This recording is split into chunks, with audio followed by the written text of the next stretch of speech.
All right, welcome back to another episode of Cameo Podcast. Once again, supported by my lovely patrons who help me pay the hosting fees, which is really my only cost right now since I have all the fancy gear. Though I was telling my next guest that I am looking at upgrading at some point to have a little bit more control while chatting. But my next guest, he doesn't need that control because he actually knows what he's doing. He is a recording engineer. I believe you play the clarinet. No, a trumpet player. The trumpet. Yeah. Part of the Kamloops Symphony. Previous computer programmer. A whole bunch of stuff. It's Ryan Noakes. Where will people might know you from in Kamloops? Most people, I think, in town would know me as a choir singer. I've been singing since I was knee high to a grasshopper. So. Okay. Yeah, I've been singing in choirs pretty much my whole life. Started playing trumpet in grade 6. And that was around the time I started playing trumpet. I don't play anymore, though. Oh, dude, Kamloops Community Band. Join up. So there's a community band. So it's like a... There is, yeah. Okay, so what do they do? And you're part of that? Yeah, I am playing in that, yeah. My uncle is actually the director, so, good old small world moments. So you... Remind me, because we chatted months ago. You grew up in Kamloops, you went to Vancouver for a while, and then you escaped the rat race, correct? Yeah, that's pretty much it, yeah. I did my Bachelor of Music at UVic and Masters of Music at UBC. Okay, and how did you get into the tech scene again? Because you were computer programming for a while. I grew increasingly more interested in learning about web design, through being in different music ensembles and needing to have web presences and just kind of wanting to know more about it and for my own personal website. So I actually did the 6-month technical web designer program at BCIT. Oh, cool. So, and where did you learn how to do the audio engineering? Was that part of your master's? That was actually part of my bachelor's degree. There was, okay. They had a few recording techniques courses there. So, and have you listened to my podcast? Do they sound good enough? I've listened to a little bit, yeah.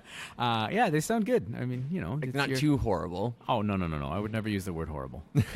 Because all I do is actually I just mash the audio together in Audacity after I set the levels. And I think it's a little bit more sustainable than, tweaking everything. But, what are you doing around town these days? Part of the podcast and part of the project is getting to know who people are and right. of various backgrounds. Okay. Yeah. My day job, I work in the Kamloops Symphony office. I pretend to have a marketing background and work. It's working so far. Yeah, hopefully, yeah. So I'm singing. I'm developing speech impediments as soon as you stick a microphone in front of me. I'm singing a lot. I sing in the Vivace Chorale and Cantabile Singers. As we just mentioned, I'm playing trumpet again in the Kamloops Community Band. I also sit on the board of directors of the Chamber of Musicians of Kamloops and have recently become the Kamloops Caribou Regional Representative of the BC Choral Federation. What's that last one? The BC Choral Federation? Yes. Yeah, so it's an organization that's all about helping, encouraging, and supporting choirs in British Columbia. Oh, okay. Yeah. All right. So there seems to be this crazy correlation between people in the arts and being on boards and all this sort of stuff. How do you manage that while having a full-time job and trying to have a life? Well, it's basically it's just part of having a life. I want to be involved in these things, so I get myself involved in these things. Awesome. Yeah. I saw CFJC TV giving away 2 tickets today to the Kamloops Symphony through their Instagram stories. That was neat. Yeah. Were you involved in that side of things, or only insofar as I hand out the certificates to the local media to be able to give away however they choose.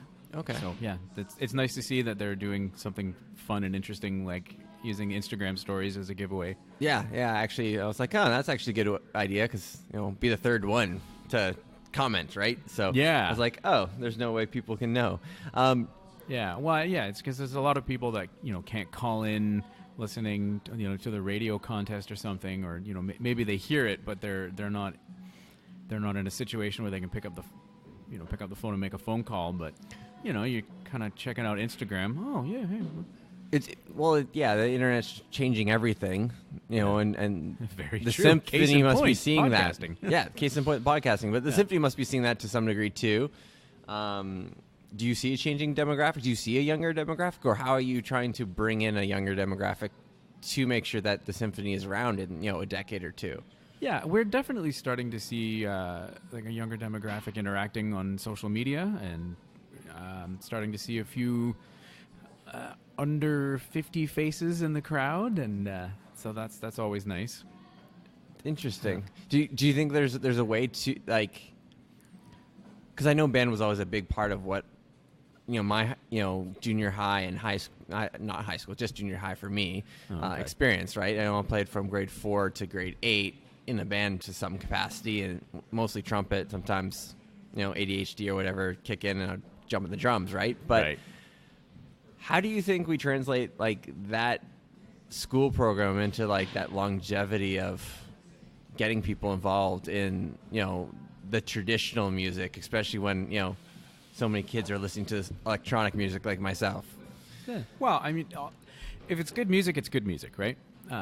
So I don't think it really matters if you listen to this or listen to that, as long as you have an opportunity to hear all kinds of things. And so, if you're playing band or playing in the band program in school, I think the important thing is to just make sure that people are exposed to opportunities to go to like a symphony concert, or even just going to like the community band or Thompson Valley Orchestra, or like there's a lot of other groups in town. What do we got? Like the Rube Band, Brandenburg Orchestra, right? So just understanding that there's a musical life after high school. When you're like, a lot of people might think, well, okay, I've graduated and I'm not going off to university to be a music major, so I guess I'm done. Well, no, not even close. Well, I guess for me, like my dad had a trumpet that he picked up from a garage sale for $25, and I played for years. But I guess maybe some of that is like just the access to the the instruments, right? Like I don't know what a trumpet costs, let alone like generally a lot more than $25. Yeah, right. But I think that access to instruments, is definitely a big thing if you want to try to get people playing. The Kamloops Music Collective, I forget what the program is called, but they have a program where people can donate instruments, and so if somebody really wants to join band, but the only hurdle is that financial obstacle of being able to rent an instrument, it's like, well, here's one that's been donated, it's been cleaned up, here you go. Oh, awesome. See, that's the stuff that doesn't come on my radar at all, and that's where I think there's all these little pockets around Kamloops of just information that someone needs to somehow collect into one hive. I do believe that's what you're doing. I'm trying. Yeah. It's a poor attempt, but I'm trying. Well. What other kind of band sort of little micro pockets of information might not be well known? Micro pockets of information. That's a broad question. It's totally a broad question. Usually broad question. I like open-ended questions. Yeah, see where the open-ended conversation questions goes. are fun. Yeah. I would just say not necessarily just band, but just like music and the arts in general. I think there's a lot more going on in town than people might be aware of. I know one thing that I found really fascinating, like moving away to go to university and then coming back for a little bit and back and forth. It was always noticing that where seeing the level of where things are at, and kind of getting a sense of what the potential for things to be at is, and then 2 years later you show up and you've eclipsed what the potential was, and the new potential is way in the future, and then 3 years later you're in town again taking a look at what's going on, going, holy crap, we've eclipsed the potential again. And there's a lot happening in the city that's just kind of and a lot more quietly flying around under the radar. And a lot more that could be been happening if the Performing Arts Center went through. Something like a Performing Arts Center would be great. Yes, specifically a place that is designed for music performances, because there is literally not a single space in this city that is designed for music performances. It's very theater based. It's very theater based, and I'm like Sagebrush Theater is a pretty good venue for doing theater. The only problem is especially on stage, the acoustics are one of the worst places I have ever performed in 3 countries. It's just because you have the big fly gallery above you, which is like 3 stories straight up, which is absolutely necessary for, you know, if you need to have rigging to fly Peter Pan around or have set pieces that move up and down. Obviously, you need that in theater, and you just kind of you understand that the sacrifice is that the acoustics on stage maybe not the best, but when you're doing a music performance there and you only know that there's 100 people on stage with you because you can see them, you know, it would be awesome to have something else. And not just for like the more classically minded ensembles in town, right? I'm not saying, oh, you know, the symphony needs a specific concert hall just for them. You know, if you play in a rock band or like a jazz combo or whatever, you know, you can have a space that's designed for music performances, not just purely acoustic, like classical ensembles, but, you know, like guys with their guitar amps and the drum kits and everything. Well, there's a Rex, but from my understanding, he doesn't rent it out very often, nor does it have a sound, like speaker setup or anything. You have to provide your own speakers at the Rex. There's a little bit of speaker setup there.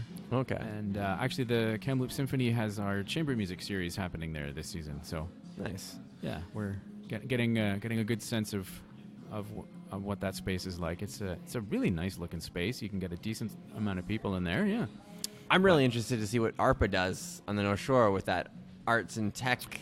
Yeah, I haven't read as much about that as I probably should have, but I'm I don't pretty think excited. there's a lot out. Yeah. I want to say it's on the smaller side though. Yeah, I think they said something like 200 seat or 300 seat. I was hearing 150 or something. I don't know. Yeah.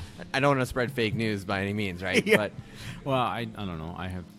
I'm terrible with numbers, so who knows what. But it's on the smaller venue side. It's not huge, but you know what? It's something. Totally. You know, I mean, yeah.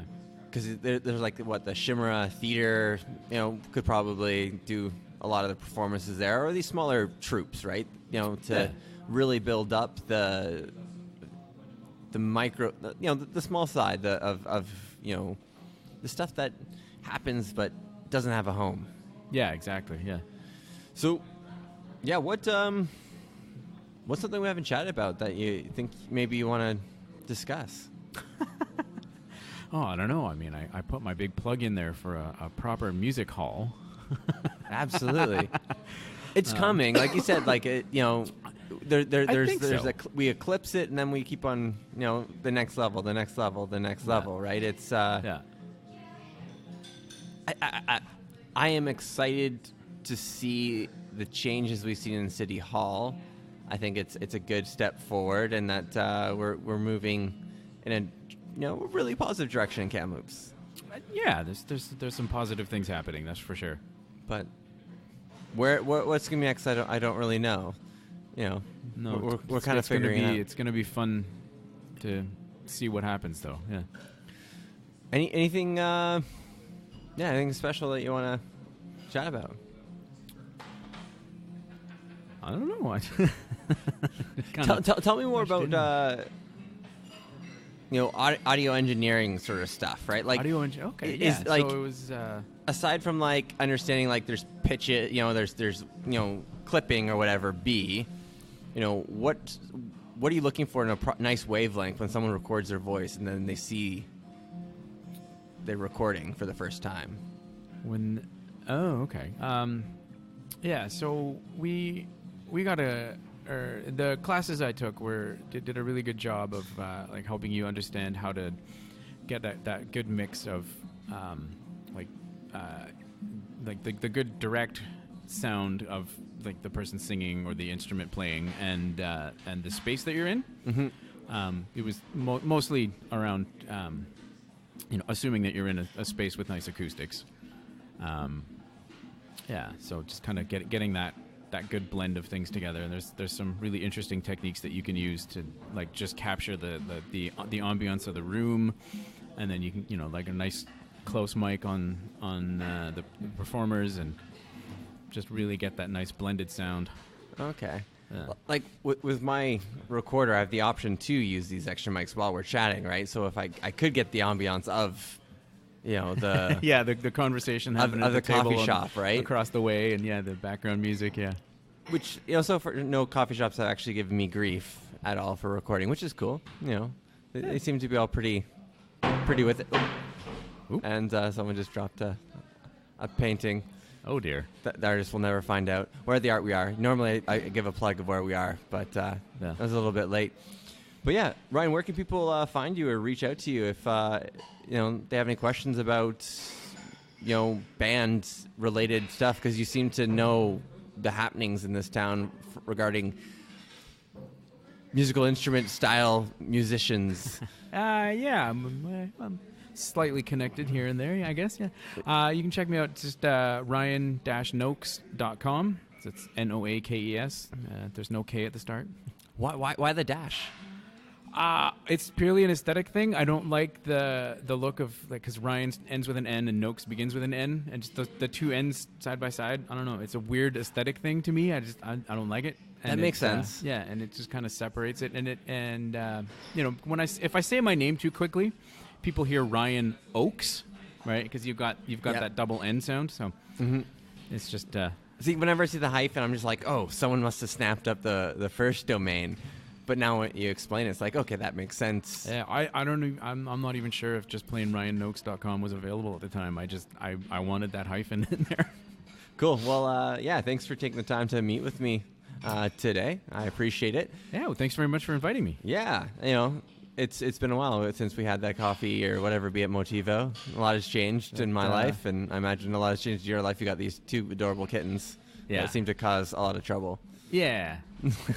Probably not quite as much sleepless nights as your daughter, though.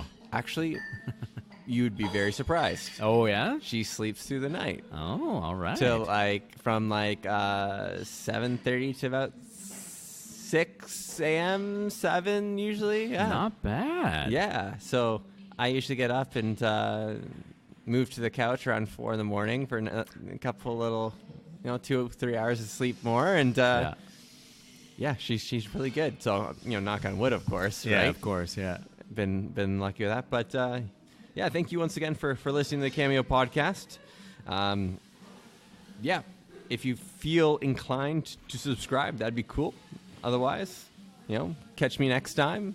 And keep on listening in for more interesting people around Kamloops. I'm playing with a different tagline of calling it Kamloops Unscripted Podcast because I like, not stealing stuff, but the whole boldly unscripted thing.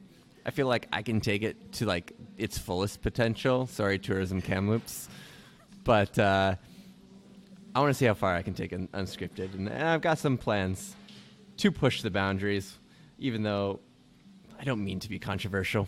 But thanks again for listening to Cameo Podcast, and till next time, check out the community on the Facebook group. Cheers. Bye bye.